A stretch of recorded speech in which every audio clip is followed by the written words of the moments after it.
மார்கழி மாதம் 28ஆம் நாள் திருப்பாவை பாசுரம் 28.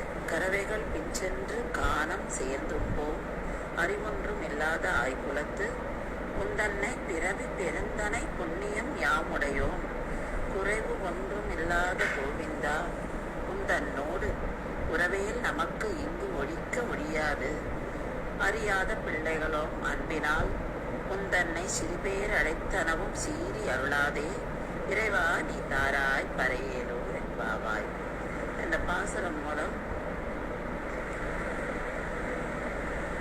ஆண்டாள் நமக்கு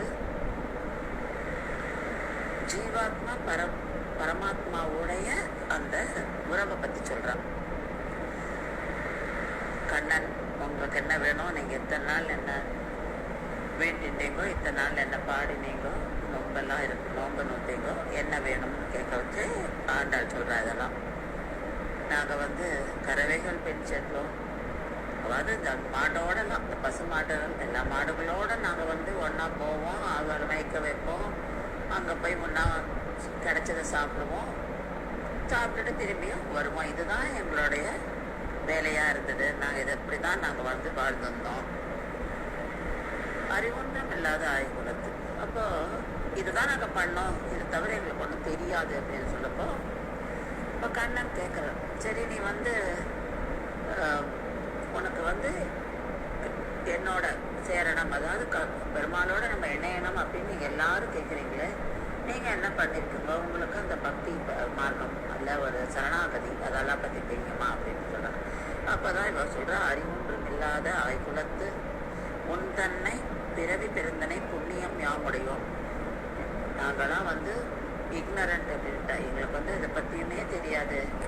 நாங்கள் உன்னோட அன்பு மட்டும்தான் தெரியும், உண்மையில நாங்கள் அன்பு கொடுத்தோம், அவ்வளோதான் எங்களுக்கு தெரியும்.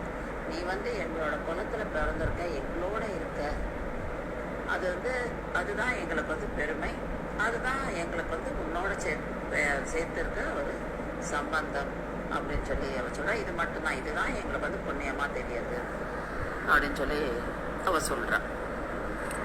அப்போ கிருஷ்ணன் சொல்கிற, இப்போ உனக்கு எதுவுமே தெரியாது, அதாவது பக்தி மார்க்கமாக அவர் கேட்கும்போது இப்போ சொல்வா, எங்களுக்கு பக்தி மார்க்கமோ ஞான மார்க்கமோ கர்ம மார்க்கமோ இதெல்லாம் எங்களுக்கு ஒன்றும் தெரியாது. நாங்கள் உன்னோட இருக்கோம், நீ நாங்கள் பிறந்த இதே குலத்தில் நீ பிறந்திருக்க, அதுவே எங்களுக்கு பாக்கியம், அவ்வளோதான் எங்களுக்கு தெரியும். உன்னை புகழறோம், உன்னை பாடுறோம், அவ்வளோதான் எங்களுக்கு வேற ஒன்றும் தெரியாது. இப்போ கிருஷ்ணன் சொல்கிறார், உனக்கு தெரியாது அப்படின்றது ஒரு பெரிய குத்தம் கிடையாது, நீங்கள் கற்றுக்கணும் அப்படின்னு சொல்லி சொல்கிறேன். எல்லாம் இதை பற்றியெல்லாம் தெரிஞ்சுக்கணும். அதாவது இந்த பாசத்தில் என்ன சொல்கிற ஆண்டாள்னா, ஒரு ஆச்சாரியர்கிட்ட போய் நம்ம எப்படி பெருமாளை பற்றி தெரிஞ்சுக்கிறது, பெருமாளை அடையிறதுக்கான பாதையை கற்றுக்கிறது, பெருமாள் அடையாளம் காண்பது, இதெல்லாம் நம்ம ஆச்சாரியன்ட்ட கற்றுக்கணுன்றது தான் இங்கே ஆண்டாள் சொல்கிறா. ஆண்டாளுடைய அந்த ஹியூமிலிட்டி தெரியுது. ஏன்னா அவள் சொல்கிறா, எங்களுக்கு ஒன்றுமே தெரியாது. அடுத்த லைனில் அவள் சொல்கிறா, குறைவொன்றும் இல்லாத கோவிந்தா உன் தன்னோடு உறவேல் நமக்கு இங்கு ஒழிக்க ஒழியாது, நீ கோவிச்சுக்காத, உனக்கு ஒரு குறையும் கிடையாது. எங்க கிட்ட இருக்கிற குறைவை, நீ மலை மாதிரி இருக்க, மலையா ஒரு கருணையா இருக்க, நீ அதுல நாங்க ஒரு பள்ளத்துல இருக்கோம், எங்க மேல நீ அப்படி இருந்தேன்னா உன்னோட குறையும், உனக்கு ஒரு குறையும் வராது. ஏன்னா நீ பூரணமானவன், எங்களுக்கு எங்க குறைய நீ ஏத்துட்டானாக்கா உன்னோட பூரணத்துவம் குறையவே குறையாது அப்படின்னு சொல்லி சொல்றேன்.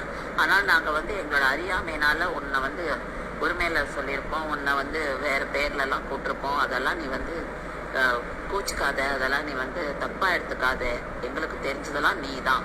ஆனால் இந்த பாட்டில் இறைவான்ற, நீ இறங்கி வா, எங்களை புரிஞ்சுக்கோ அப்படின்னு சொல்ற. எங்களெல்லாம் எங்களுக்கெல்லாம் இந்த அருள் புரிந்து எங்களை உன்னோட சேர்த்துக்கோ. அதுதான் இந்த ஜீவாத்மா பரமாத்மா தத்துவம். எப்படி ஜீவாத்மா பரமாத்மா சேர்றது அப்படிங்கிற தத்துவத்தை தான் இங்க சொல்றா. அந்த சம்பந்தத்தை பத்தி அவ சொல்றா. அது சொல்லும் போது நமக்கு ஸ்ரீ ராமானுஜர் அவரோட சம்பந்தம் இருந்தா எப்படி நமக்கு மோட்சம் கிடைக்கும்னு அவர் சொல்லியிருக்காரோ, அது மாதிரி நம்ம சம்பந்தம், ஆச்சாரிய சம்பந்தம் நமக்கு வேணும் அப்படின்றத இந்த பாசுரத்துல ஆண்டாள் சொல்றா.